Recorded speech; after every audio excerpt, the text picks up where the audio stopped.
Okay, we're gonna read prickly porcupines. So I can see right now, this is the title. There is something here. Never skip the text features that you find.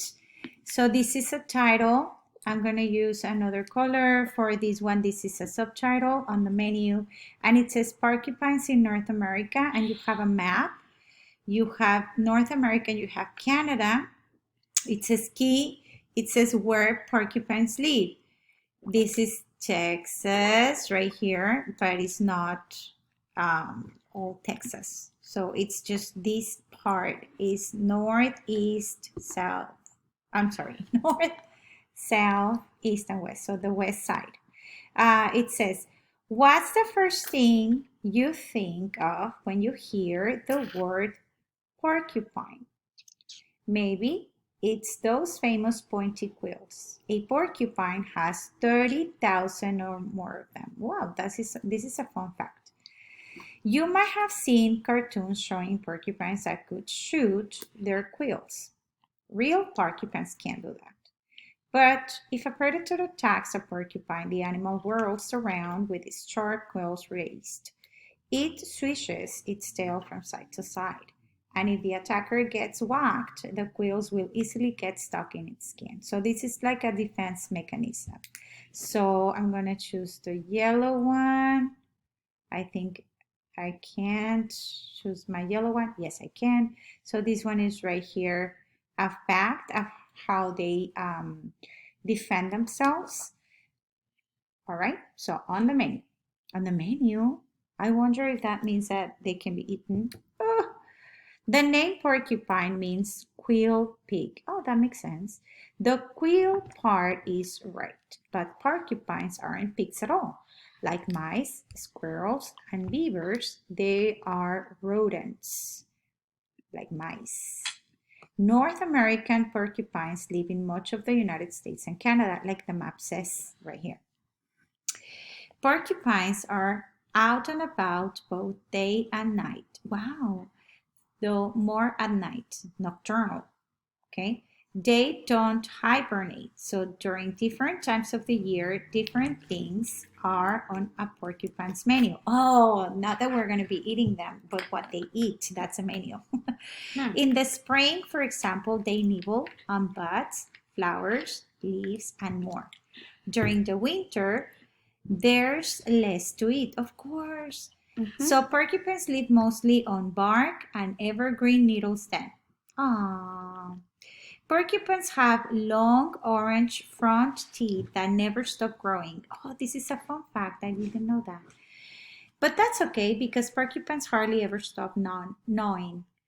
That keeps their teeth worn down. Besides chewing their normal food, they also gnaw at things such as picnic tables, rake candles, cabins, and even shoes. Oh my goodness.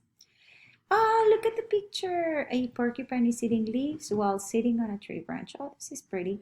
And So this one right here.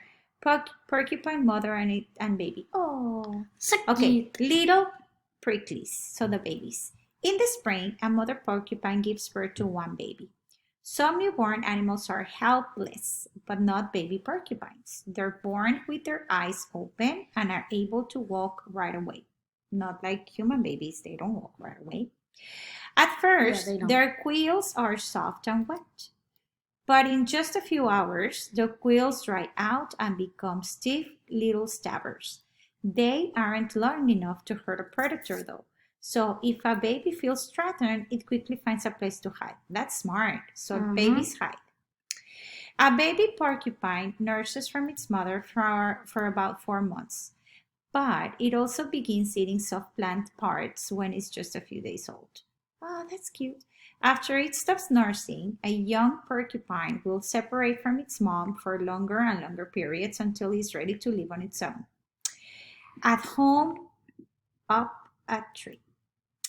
Porcupines are great climbers. I didn't know that. And spend a lot of their time in trees. Long claws and rough paw pads help them get a grip. When they're just a few weeks old, even babies can climb young, skinny trees. Climbing can be a good way to help porcupines avoid enemies. So because their quills don't work, so that's why they have to climb trees or hide. Speaking of enemies, porcupines don't have very many. Only a few kinds of animals know how to get around a porcupine's prickly defenses. Some predators of porcupines include, okay, this is important, cougars, wolves, and bears. Oh, wow, I didn't know. Roar. Bears. Super quills! And you have a picture here. Close-up view of a quill. Wow. Tiny barbs cover the tip of a quill. Wow. Okay. Most animals, though, won't mess with a porcupine. Its quills are amazing weapons. They're on every part of the animal's body except for its belly, face, and ears. But most are on the porcupine's back and tail. Quills are actually sharp, stiff hairs, and some of them can be up for 4 inches long. Wow. The tips of the quills are covered with tiny hook-like barbs. These barbs make the quills very hard to pull out. And the ends of the quills are covered with greasy stuff that makes it easier for them to keep moving in deeper. Once, as they do, they can cause more problems inside a victim's body. Wow, okay. An animal brave or foolish enough to attack a porcupine does get some warning. When a porcupine feels threatened, it clacks its teeth together. When it lets off a strong warning smell, then it lets out a strong warning smell as it raises its quills. I know of an animal that does that though. The skunk. Yup. If that doesn't work, the porcupine whirls around, swishing its prickly tail back and forth. Some animals might give up at this point and go find an easier meal. But if an animal does attack, it will end up with a face or foot full of sharp quills. Yo! Porcupines have one of the best self-defense systems in nature. These walking pincushions sure can take care of themselves. Okay, I really enjoy learning about porcupines. So let's go to the questions. In paragraph 6, the suffix les, let me make this like smaller, helps the reader know that the word helpless means, okay, for example, friendless, no friends, moneyless, no money. All right, so less means, excuse my handwriting, it means no, okay, less means no. So helpless means no help. Okay, now that I know, I can read the answer choices and figure out the two that are super wrong. Okay, one who helps others. No, that's totally wrong. To help again. That would be rehelp. Like reread, read again, read, rehelp. Not able to help oneself. I'm not sure. Too much help. I'm not sure. I don't think too much help is the case here because we said helpless means no help. So I guess this is wrong. You cannot get too much help.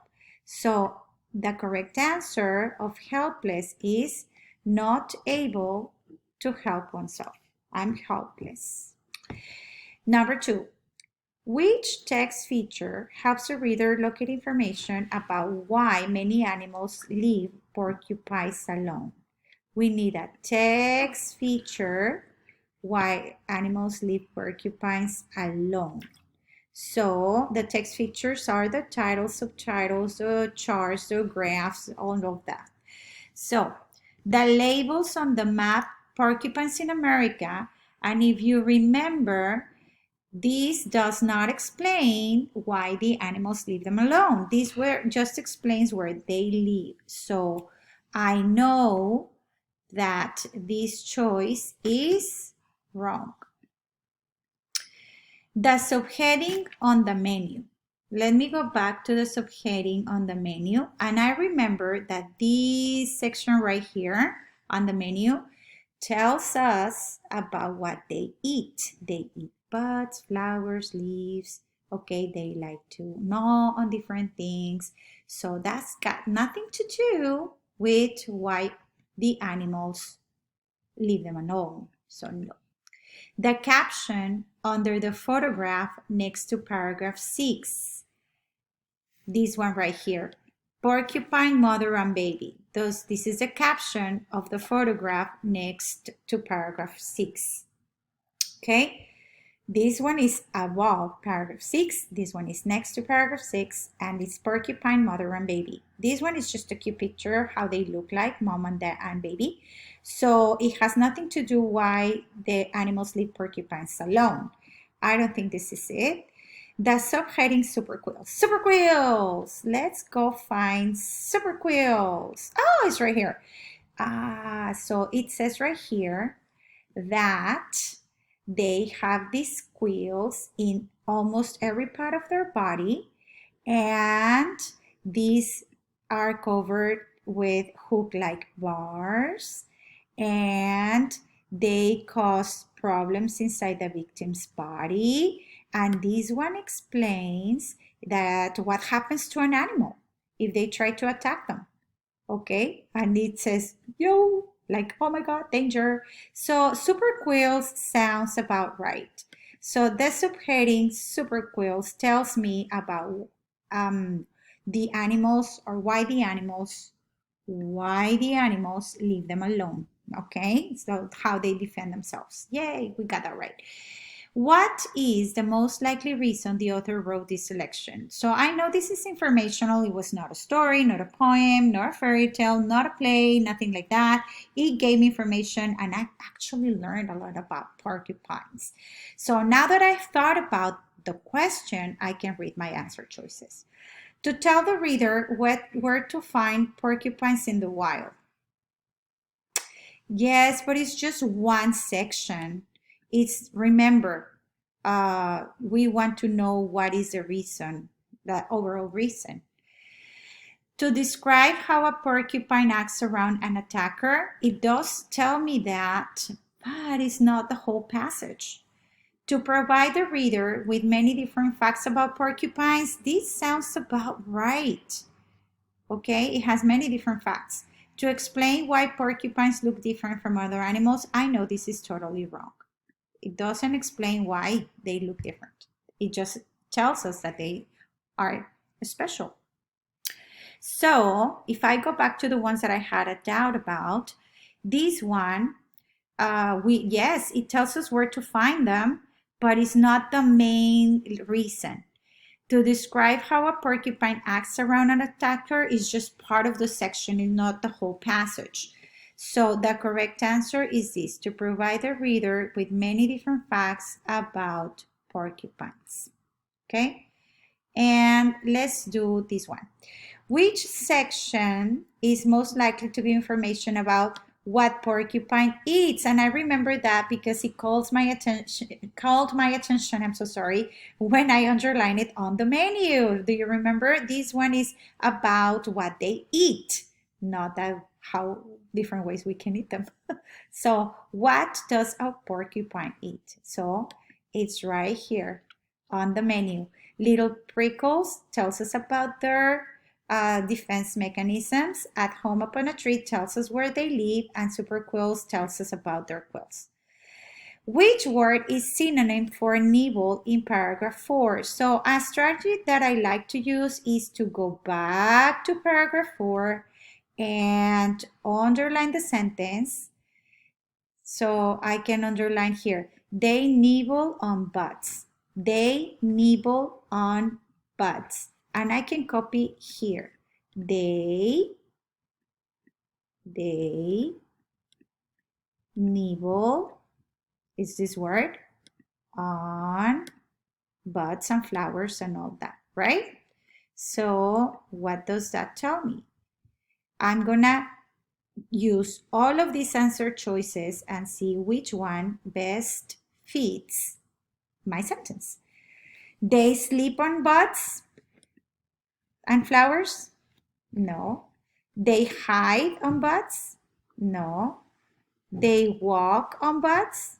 No. They chew on buds and flowers? Yay! And this one right here, what is the most likely reason the author includes